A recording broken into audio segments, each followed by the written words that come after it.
Thanks for stopping by. Another session with Street Talk with Bar. And I'm your host, Bar. As always, rest in peace, Mr. Magic. Takes a wise man to learn from his own mistakes, and even a wiser man to learn from the mistakes made by others. Wanted to take this time out to thank my big homie, Shaquell, for doing this piece with me on 50 Cent. This is going to be part 2 of the conversation me and Shaquell had on 50 Cent while we was freestyling. So thanks a lot for doing that for me, bro. And then me and Shaquell got a piece with me and him just freestyling on our upbringing back in the days. But while we was freestyling, Shaquell hit on an interesting topic when he brought up the relationship / beef between Bartise and 50 Cent. So I'm going to go a little bit deeper into that relationship. And if some of you just tuning in, we talking about the original 50 Cent, not the rapper, the real 50 Cent. And don't forget to like, share, and subscribe if you like my content. So, the relationship with Bartise and 50 Cent go way back, man, to like maybe the early 80s, late 70s in Fort Greene Projects, Brooklyn. Now, me and Shaquell had the same type of upbringing, far as like we both had families in Fort Greene and Farragut, so we grew up in both areas. My pops lived in Fort Greene, and my mom's lived in Farragut Projects. And Shaquell was the same way, where he grew up in Fort Greene, had family in Fort, and he had family in Farragut. So Bartise moved to 85 Fleet Walk or Navy Walk, which is over the bridge. That's like considered like the first side over there. But prior to him moving over there, Bartise lived in 24 Monument Walk. And that's the same building my pops lived in. And 24 Monument Walk is connected to 8 Monument Walk. And 8 Monument Walk is where 50 Cent grandmother lived in.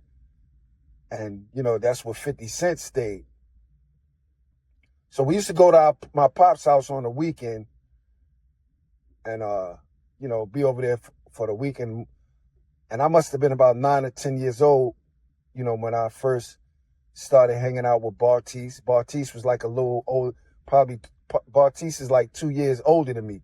So Bartise, at a young age, he was kind of advanced in the streets already, along with 50. So Bartise was about 11. 50 must have been about 13 already. So them two guys, they was already in the streets basically at them young age, man. They was looking at, doing different things. And I was kind of like I said, I kind of looked up to both of them. Me and my brother, we kind of looked up to them because they was older and they was moving at a faster pace than us. You know what I'm saying? Because like I said, they was already out there at that young age. They used to go stealing, boosting, and all of that type of stuff. So that's why I had to reiterate and to go back to how far 50 and Bartise relationship go, because like I said, through them two being together and then me hanging out with Bartise, and then that's how I became friends with the original 50 Cent. And then fast forward, and like Shaquell, talked about, like I said, he was freestyling. I didn't know he was going to go there, but he went there and he talked about, how Bartise got robbed on the island and what part 50 Cent played in it. And I also said that 50 Cent played a part because Shaquell wasn't clear on whether or not 50 lined up Bartise or if he just went down there and took the jacket from the people who took the jacket from Bartise. But like I said, I didn't think about it when we was freestyling, when me and Shaquell was freestyling. But after I thought about it, I made the comment that when I seen 50 on the island, he told me, yo, that Bartise is here and I'm going to get him robbed. So that's, like I said, that's what 50 Cent told me. You know what I'm saying? So it's my conclusion that 50 Cent did set Bartiz up to get robbed. You know what I'm saying? And that, like I said, at the time, I was kind of shocked because I didn't know, we had, like when I last been around him, I was like 11, 12, 13. And then a couple of years went by. And then at 16, I'm on the island and I see these dudes is like, they got this beef or whatever. So that was kind of shocking to me. So fast forward to, like I said, 50 did what he did to Bartiz for whatever reason, got him robbed and turned his back on him. But I'm going to say this, as far as get back, Bartiz probably was a certain way on the island when that happened to him, you know what I'm saying? And now I go back to, that was like in 85 when all of that happened. So now I'm going to fast forward to about 87, right?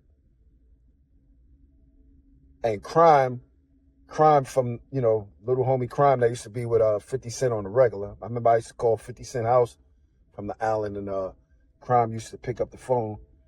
Crime was out there this particular night, and I didn't even know, I don't remember because that was a long time ago as far as who was out there. But I'm going to tell you a story how, what I believe, I didn't see it, but I believe Bartiz kind of got his get back on 50 Cent. So this was a late night. This was like in 87, 86, 87, right? It's about 1 o'clock in the morning. Me and my brother standing outside. So Bartiz, we had this thing, me and my brother, we used to call each other cuz. We used to call each other cuz like that. So Bartiz comes to the front of my building and says to me and my brother, he asks us, yo, cuz, y'all got any guns on y'all? So my brother not thinking, he had 2 guns on him. So he passed Bartiz a gun. He said, yeah, gave him a 357 snub nose. I'll never forget. And then Bartiz just disappeared, right? Couldn't have been no less than 5 minutes later, we heard a bunch of shots in back of our building. This was in back of my building in the projects. So when we heard the shots, I automatically knew that was Bartiz because I knew the sound of that 357 barking, and then I counted 6 shots. So I'm like, damn, but I didn't hear like a return fire, so it wasn't a shootout type of thing. It was just that 357 barking. So we move around the back casually looking. We don't see nothing right away. We just looking, trying to see what's going on, see if anybody, like any return fire, because of course we both strapped and we looking, towards where we heard the shots coming from. And within a few minutes, I'm not sure if the ambulance pulled up first or the police pulled up first, but one of them pulled up first and then the next one pulled up first. So when we put our guns down in the grass and stashed them, and we walked in that direction, and come to find out, 50 was in there stretched out. He was in the ambulance. He was stretched out. Then all of a sudden, he just came to. He just like jumped up. And I was like, oh, so I put it together quick. Bartiz, that's my assumption. I ain't see nothing, but I assume that Bartiz hit up 50. But lucky thing, that particular evening, 50 was wearing a vest. And that bulletproof vest that he was wearing saved his life. And he was also wearing, the photo that I got of him up there is a chain with a horseshoe on it. He was also wearing that chain that night. And he called that piece his lucky charm. You know what I'm saying? That's, along with the vest, but that was his lucky charm that night. So that was the night Bartiz definitely tried to get his get back. And like I said, I don't remember who was out there that night, but me and Crime was talking recently, and Crime just came out and said, yeah, Bartiz almost shot me. And I don't know, yeah, and I said, oh, Crime, you was out there that night, so I wish he could have been on this call with me. So Bartiz Crime said, yeah, I was out there that night, that when 50 got shot. And I said, yeah, I thought I was the only one alive that remember that. Because I can't recall, it's 1 o'clock in the morning, so I can't recall who else was out there. But that's the little piece I wanted to share on top of, Barty's going through his situation on the island. He definitely tried to send 50 to the afterlife that night. I tell you that. So stay tuned for part 2 of me and Shaquell freestyling on 50 Cent bar. But you know what Lavos is at, Full Green, where they make the heroes at? Yeah. So some areas, they call them subs or whatever. We call them heroes. You know what I'm saying? Lavos is fame. So it's a two-way street because you got Myrtle Avenue, and then I think that's Claremont or whatever, and then you got Park Avenue back there. So Yeah. I get out the car to get us some sandwiches, and then I'm in there ordering. Then I hear like a tire screeching, like, Yeah. and as soon as I heard that shit, I knew that shit had something to do with 50. So I runs outside, and when I runs outside where 50 was parked at, he not there no more. But it's another car parked right on the side of him, and it's like Yeah. 3 or 4 dudes in there. So they looking at me because I had my gun on me. 50 ain't have his gun on him, but he had his vest. I remember he had his vest on him. So he backs up. 50 backs up all the way down. When I look down towards Park Avenue, because I heard like crashing. Yo, this nigga crashed into like 4 or 5 parked cars backing up, going in reverse down Claremont towards Park Avenue, trying to get. And then when I look, I start running towards his direction, and I get like somewhere halfway, and I see him bounce out the car and just bounce. So then I walk back up to the corner. I was like, "Yo," I asked the dudes because they were still there. I said, "Yo, what happened?" And he was like, "Nah, we was just looking at his car. His car's nice." So they looking at the car, 50. So 50, I don't know if he pays me or I pays him. However you look at it, like I forgot which way it transpired, but within a certain amount of time, we spoke to each other. I said, "Yo, what the fuck happened?" He said, "Them niggas was looking at me too hard." I said, "They was looking Oh, at you too hard. They like the fucking car, stupid." But yo, so he tore up about 4 or 5 cars because he thought, like he said, that nigga was getting into so much shit. Anybody at any given time could just fire on him. You know what I'm saying? yeah. He looking at they complimenting the nigga, and the nigga he looking at it like Looking it at was beef. Yeah. But it's Uh, crazy, yo. yeah. Yo, I'm gonna ask you to do part 2 of this because I gotta take these dogs out.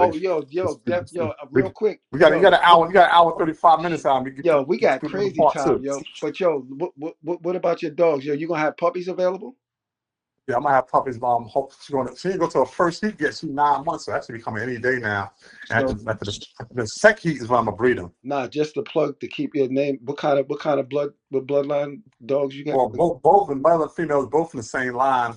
They Camelot, Dagger, and Danger Zone. Danger Zone is the Okay. same as Peterson, the same line. So if y'all looking for any pitch, yo, hit my boy, my bro, Definitely Shaquell up. Yeah, Camelot, Dagger, Danger Zone bloodline. yeah, we gonna get some pictures up too and some videos. But go ahead, do your thing, big bro. I'll let I you let catch it you. go. Appreciate your time, yo.